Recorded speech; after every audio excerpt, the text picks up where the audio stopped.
Welcome to Breakfast at Beverley's, the podcast that takes you on a journey through the fascinating world of transport and logistics. Join your host, Beverley Bell CBE, an industry expert and former senior traffic commissioner, as she navigates the highways and byways of the industry. From sunrise to sunset, we're here to accompany you on the road, bringing you insights, advice, and thought-provoking conversations with notable guests in the field. We hope you enjoy this episode.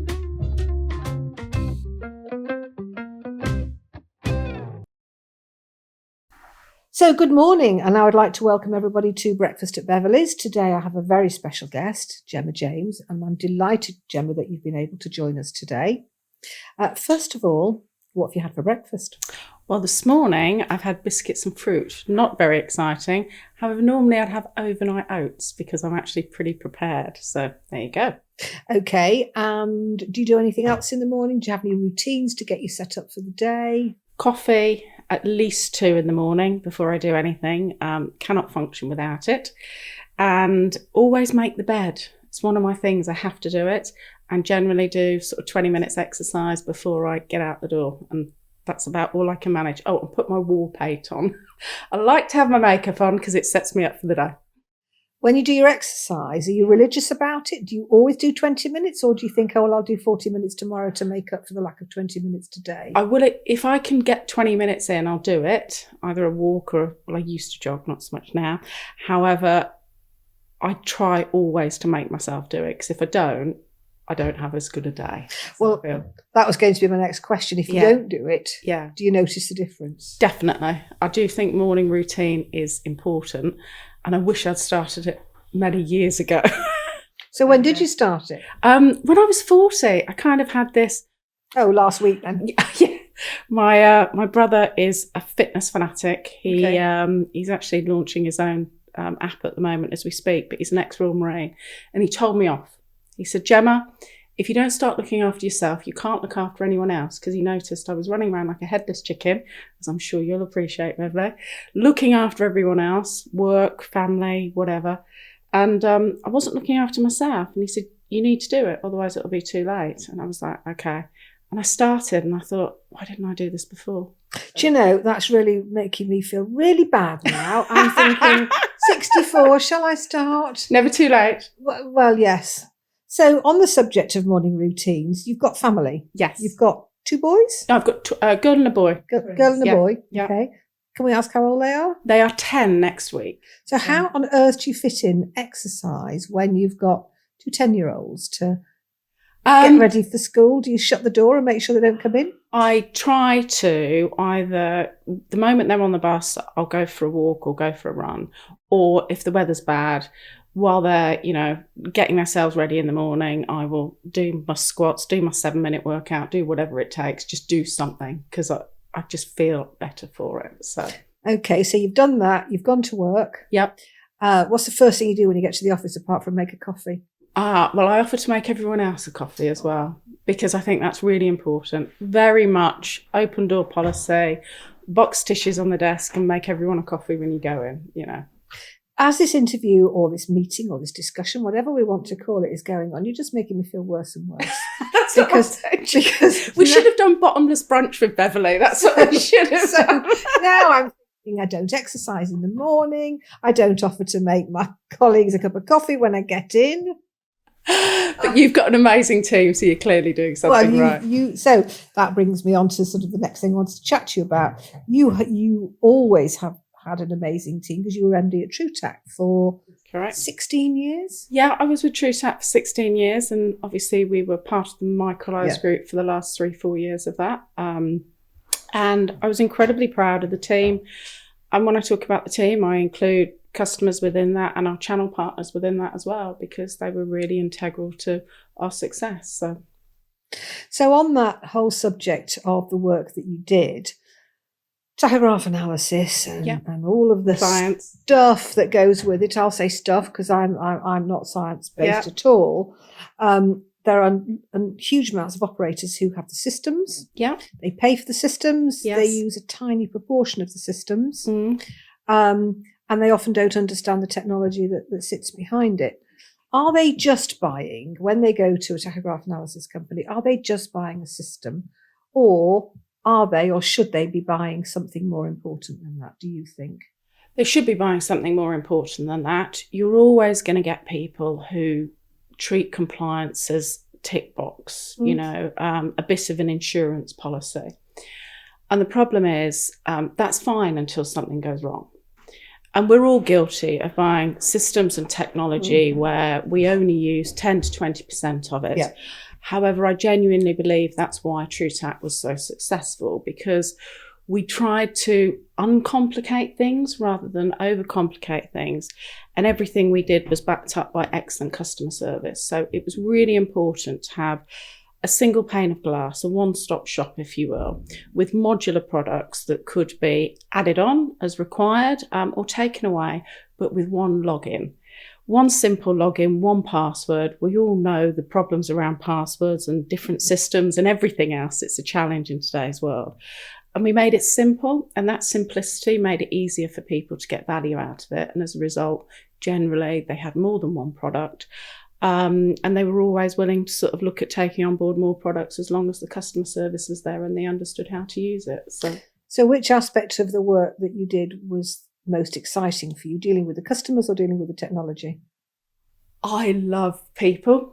So certainly the customer service side for me was really important, although having technology, the latest technology that's future-proof is very important.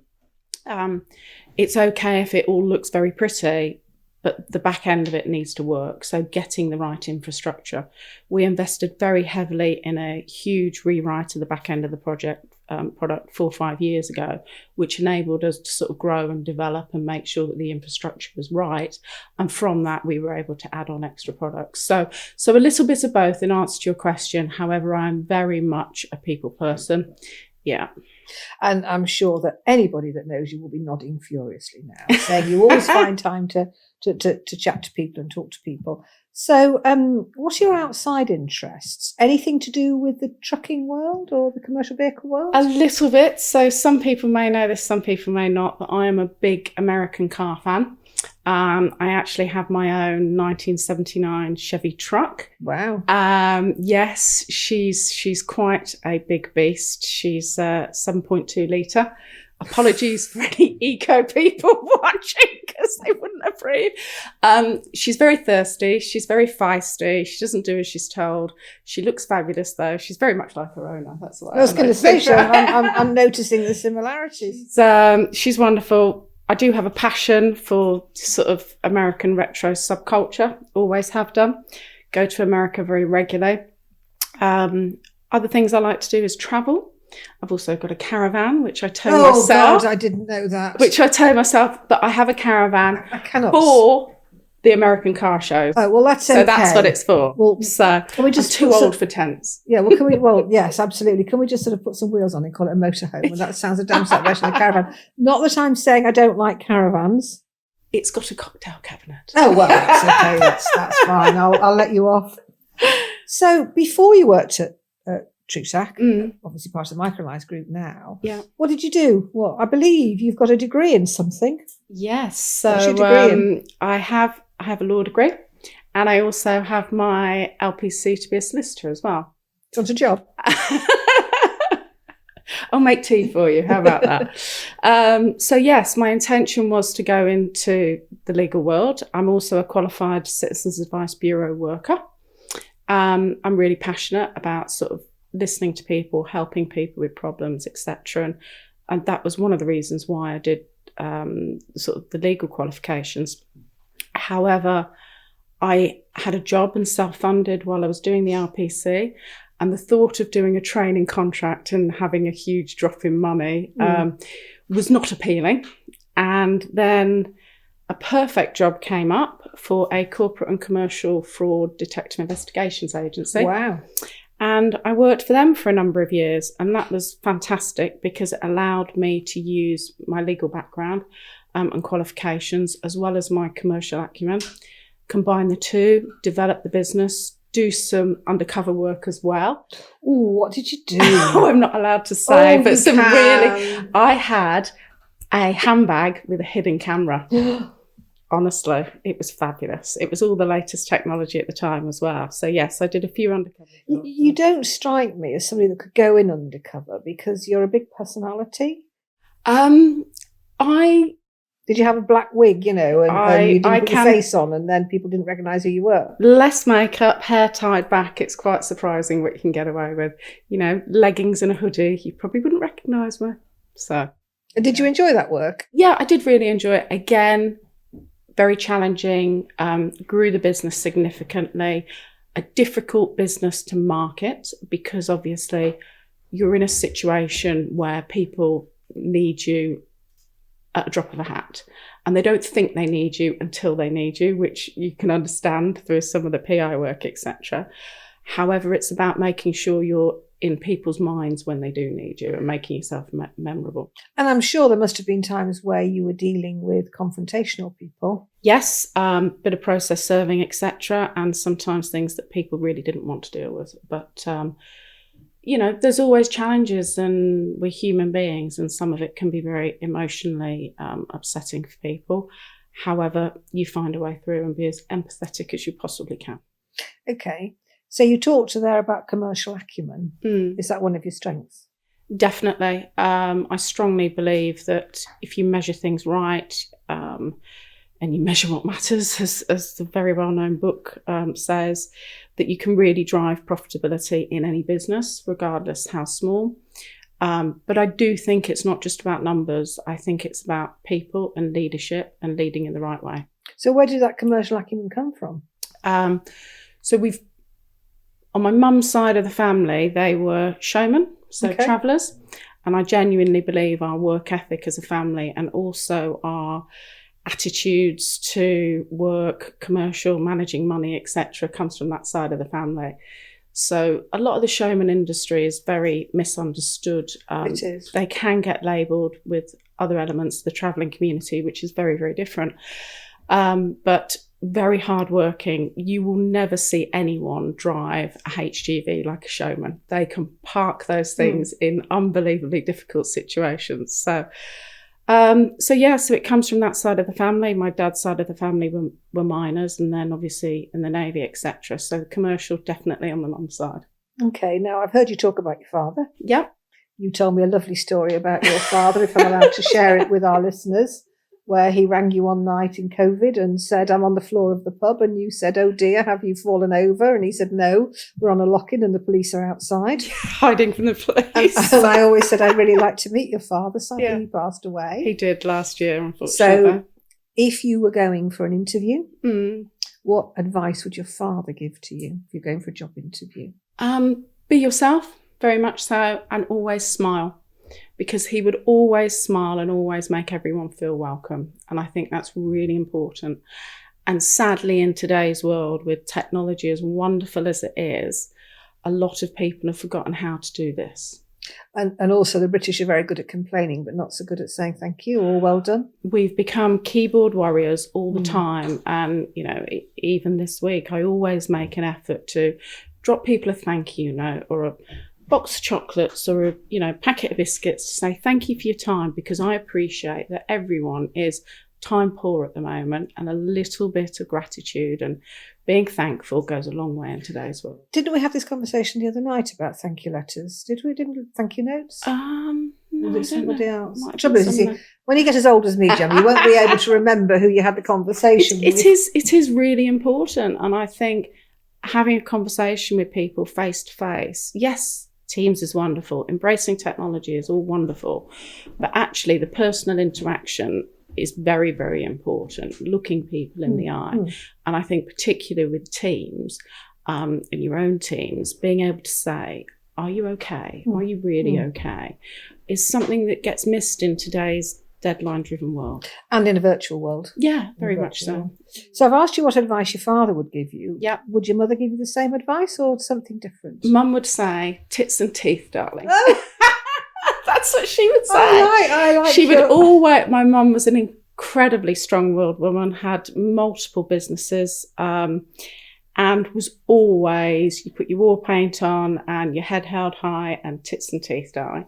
So that's why you put your war paint on. Yes, in the and I mornings. always, different, particularly young ladies that I've mentored at various points, I always say to them, you know, chest out, smile, breathe, you got this. So. Okay, I could ask you a question about how young women sometimes dress, sometimes at dinners, black tie dinners. Yeah. It's always a challenge to combine the professional with the appropriate and the glamorous. Yeah. It can be a tough call. Yes. Yeah, totally agree. I think it's in today's world, sometimes there is a blur between what's appropriate in a commercial environment and what's not. And what's right for a nightclub dance floor isn't necessarily right, in my opinion, for a black tie dinner. However, unless they have someone who can actually give them a bit of guidance, it can be very difficult for them, and I appreciate that. And particularly since the advent of COVID, there's going to be a lot of people in the workforce who haven't actually been to black tie dinners. So it really is, and I think this is where it's appropriate for people in the industry to take people under their wing and say, okay, you've not done this before. Do you want some help? Do you want any guidance? You know, and ask those questions.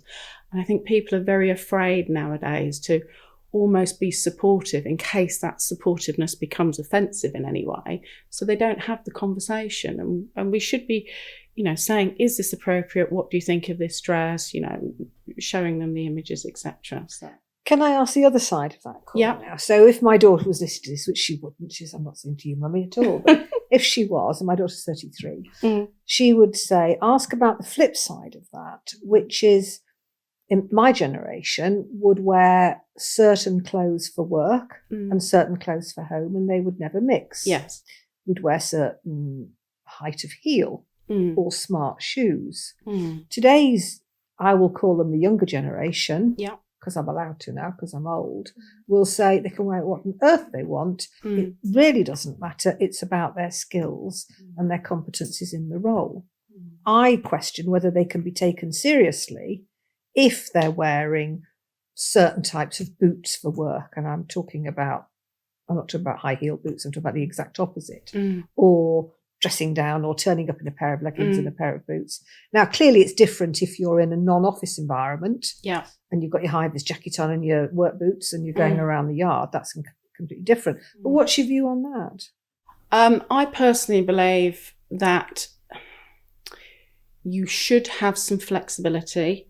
However, it needs to be appropriate for the environment. I mean, I'm sat here today in a dress and knee-high boots, but you always look stunning. So I don't know about that, but thank you for that. I think there is a challenge in today's world where people don't necessarily dress appropriately, and as a result, they're not going to command the respect or attention that they probably should do based on their skill set. I do think there is a difference between different industries. You know, media focused industries will generally have a more, you know, fashion laid back approach. I personally believe that if you're in a professional environment, you're offering professional services, you should look professional. And I think you can go to a number of industry events, and I'm sure you've been to these events yourself, Beverley, where you're not actually sure who is on the stand and who isn't, because there's no professional standards on the dress, for example. And I think that people should have a certain attire and should look a certain way, and that they can be approached as a result of that. I mean, I'm not saying you always have to be suited and booted. However, I do think you should have a work wardrobe. Okay, helpful. Thank you. Yeah. My son's a designer. He says we just have to wear black because we design, so it's easy. He doesn't have to worry about it. Okay, so one of the questions that I'm sometimes asked about is being a woman in a male-dominated industry. It's not a question I like, because I just think I'm me, and they either accept me or they don't. I am told that some men are slightly terrified of me, but I don't know why. You would say potentially that sometimes you think some men are terrified of you. Regularly I have people say that they're intimidated by me. So why do you think that is? I don't know. I don't think I am intimidating in any way, but I can understand that when you are not only a woman in transport, but also a woman in technology, which are two very male-dominated industries, that you can almost be a little bit confusing for people because they know what they expect. Going back to the trade shows, another good example is very often on the stands, I'd be stood on the stand, etc., and people would come to me and go, "Oh, hello, assume I'm one of the marketing girls. Say, is a director around that I can have a chat with, please, about products and services?" And I would always turn around and point them to sales director or someone else on the team. And then later on, the person on the team would say, "Well, actually, that's the managing director over there. That's the person you need to be talking to." But it's not about titles. It's not about anything else. People will presume certain things regardless. So. They will. And what do you think of the organisations? You know, there's women in logistics, there's women in transport, there's women in the bus sector. I can't remember what it's called. Yeah. What do you think of those organisations? Do you think they have a role to play? I'm not in any way denigrating them. Yeah, but do you feel they have a role I do to play? think they have a role to play, and I think some of the work that they've done over the years has absolutely been fantastic in raising the profile of women. I think the greatest accolade of those events nowadays is the fact that more men want to be involved, and they actually want to go to these events and they want to know what they can do to champion women in the industry. And I think that there's a lot to be done in, you know, really making the industry, and I'm talking about transport generally, more appealing to all demographics of people, because it is an ongoing challenge. It is. I used to do some work with that with Steve Granite. Okay. Do you know Steve Granite from Logistics? Yes, yeah. And that's now sort of generation logistics. Yeah. And gaining a lot of ground. It is gaining a lot of ground, but most people fall into transport. They don't, when you know, say, when I grow up, I want to work in transport. There's not to be a train driver or an airline pilot or something. So what piece of advice would you have if your twins said, "I want to work in transport, mummy"? Would you put them off, or would you embrace it? I think, as I understand the industry, it's as you just mentioned, it's not just about driving a truck, although that's very important. Although the problem is, by the time they're in the workforce, a lot of that would be autonomous anyway. Yes. But it's around, you know, logistics is a constantly evolving sector that's really exciting, and I would embrace them, you know, and give them whatever advice I could. I think there's massive opportunities, worldwide opportunities. The technology is changing. Some of the AI that's being brought into transport is phenomenal.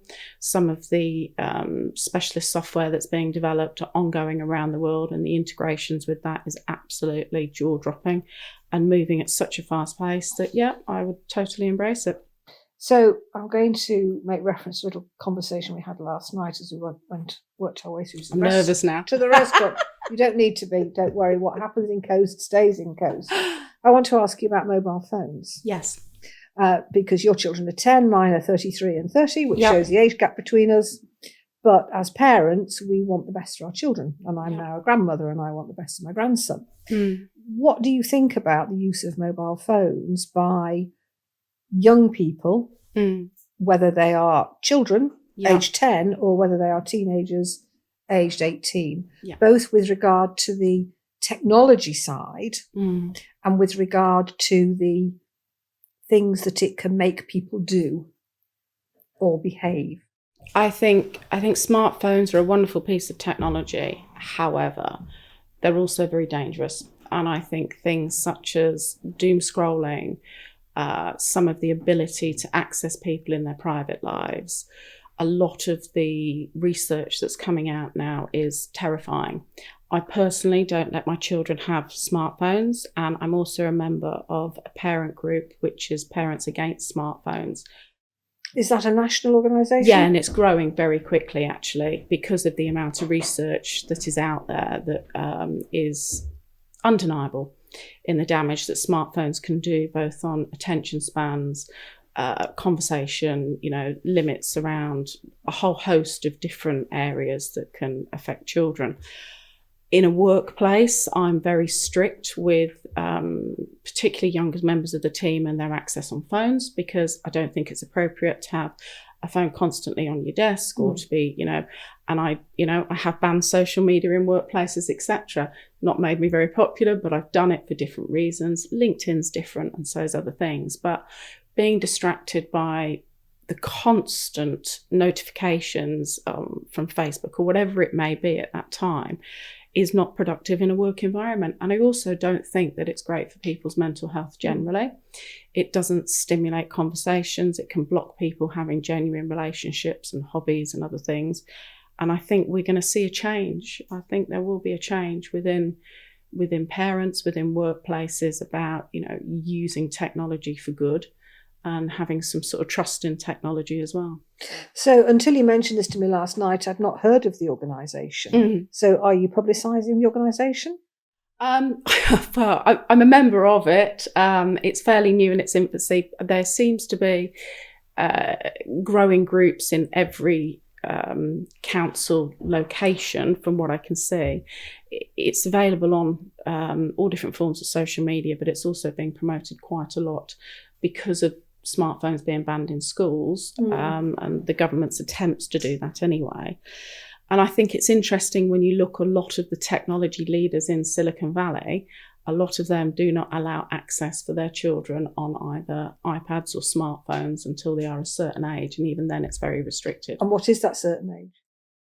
That's a debate for each individual family. Right. For me, but it tends to be in the teenage years. Yeah, and there's a big increase in simplified phones.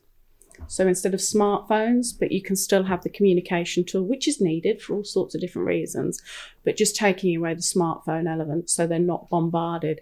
The dangers around TikTok and other things are, some of it's proven, but some of it is in big research stages and it's quite scary. Okay. So moving away from that, that's quite interesting actually to hear what you're doing on that. And I'm sure you'll champion that cause in the way that you champion lots of things. Future's about to change for you. Yes, it is. Do you see that as an opportunity? Certainly. Are you excited about it? Certainly. Anything you want to tell us about? Oh, well, yes, it's certainly a period of change at the moment, which I am embracing wholeheartedly. I'm really happy at the moment, the fact that I've made a decision to change, and I greatly believe in a oops rather than a what's if. And I think that the things that I am doing now has taken me back to my consultancy roots. So I'm doing some strategic business consulting at the moment. What does that entail? So looking at businesses holistically, understanding what the owners are looking to achieve, be it growth, be it whatever plans they want to achieve, and seeing what can be done to help them achieve that. So what if they don't know what they want to achieve? Well, then it's looking at the business as a whole and saying, this bit's going really well, but actually you're not doing X, Y, and Z. Or let's look at the strategies. Let's implement some OKRs. Let's get the key results where they need to be. Let's measure what matters and let's deliver on the bits that you want to change. So I know what KPIs are. What are OKRs, Jemma? Objectives and key results. It's a book. I've got a copy of my text. Okay. Yeah. All right. And is that just for transport? Is it just for technology, or is it for any sort of business? Any business whatsoever. So, I implement it myself. But, my lettings portfolio, you can apply it to anything. A lot of people apply it to their own individual personal goals, that kind of thing. But it's really about having some objectives that you're working towards, the key results that you're going to use to get there. Some people are incredibly disciplined and go down to the nth degree with it. I believe that you need some empathy and a little bit of emotional intelligence around it. But yeah, I think SMEs are so busy doing the day job that they often forget about the structures, the processes, those sorts of things. So I can hopefully add value in that regard. And then as for what's next, watch this space. There's things going on. Sounds exciting. Yes. 2 more questions for you before we turn the tables. Football, rugby, or something else? Rugby, a million times over. Did you see it? Did you see it? Oh, I know. It's those who do know me will know that I've got 3 rugby playing brothers who were all dual code, and my one brother they played dual code, so league and union. Right. And the one brother was captain of the Wales Rugby League team and played for Wigan and played for all the... well, I saw the Wigan Warriors the other day. I did notice, yes, that was a very lovely picture. I wish I'd have been there. You'd have been their height instead of... Yeah, big rugby fan. And so, yeah, in answer to that question, definitely rugby. And do you think that the culture around rugby, because there's been quite a lot in the press about this, yes, is more positive than that of football in terms of the spectators? Certainly, yes. There is an undercurrent culture within football more so than rugby. And I think it's very much, but it's kind of always been that way. Not that I'm decrying football in any way, you know, there's some phenomenal players, and I think it's great that a lot of the grassroots investment is happening now.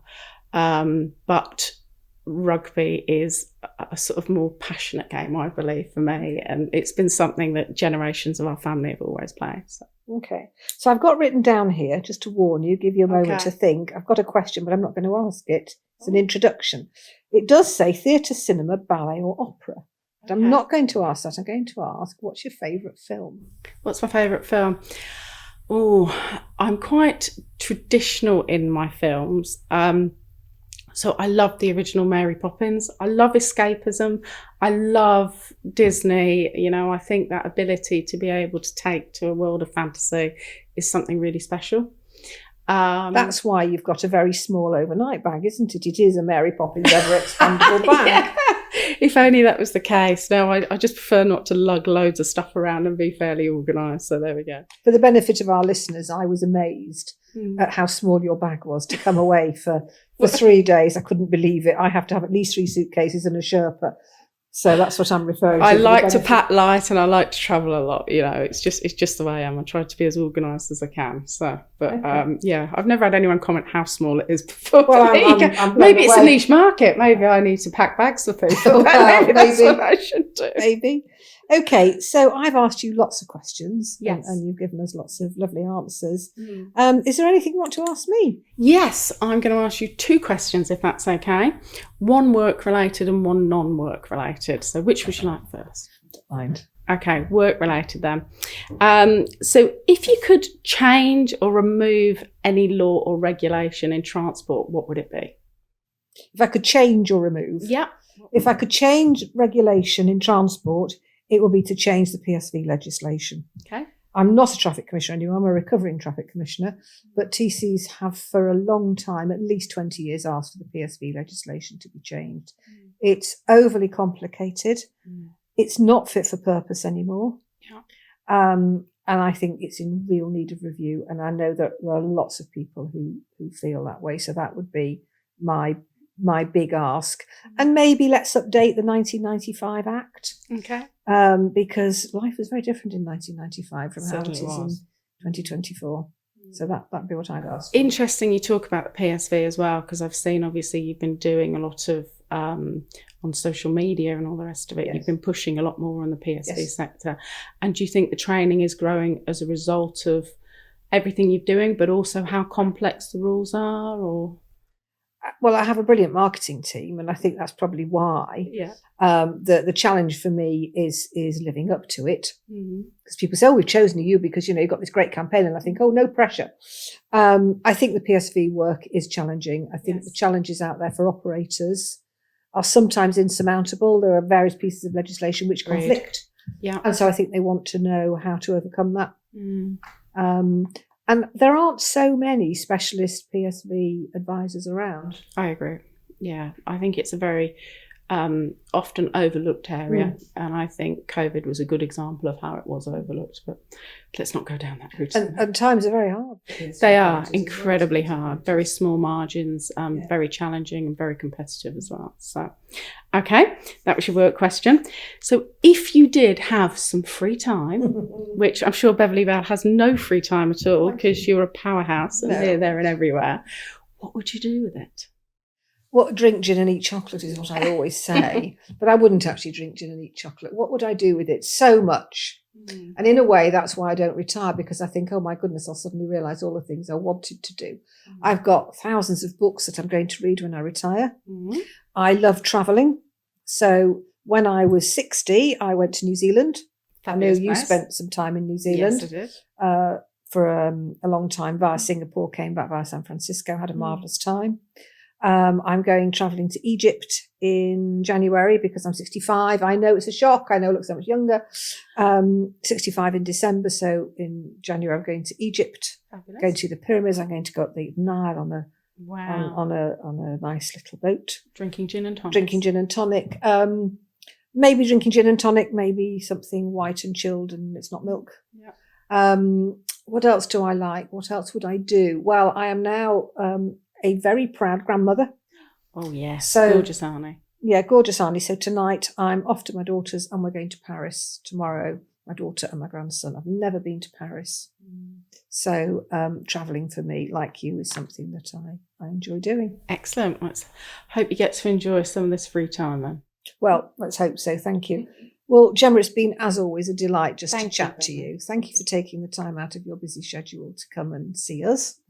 My pleasure. And to chat to me. Yep. And we will all watch with bated breath to see what happens next for Jemma James. What I do know from your LinkedIn profile is how people regard you very highly. Thank you. And I want to add my words to that as well. Oh, thank you very much, Beverley. And coming from you as an icon, let me say you are an icon. Stop it. That genuinely means a lot. And thank you very much for everything. I do appreciate it. That's a pleasure. Okay, thank you. Thank you. As we conclude another fascinating journey through the world of transport and logistics, we want to express our sincere appreciation for listening. Your support means the world to us. Keep the conversation going by reaching out on social media with your questions and feedback. We're eager to hear from you and continue exploring together. Until next time, stay curious, stay informed, and check out our other episodes online. Take care on the roads and see you in the next episode.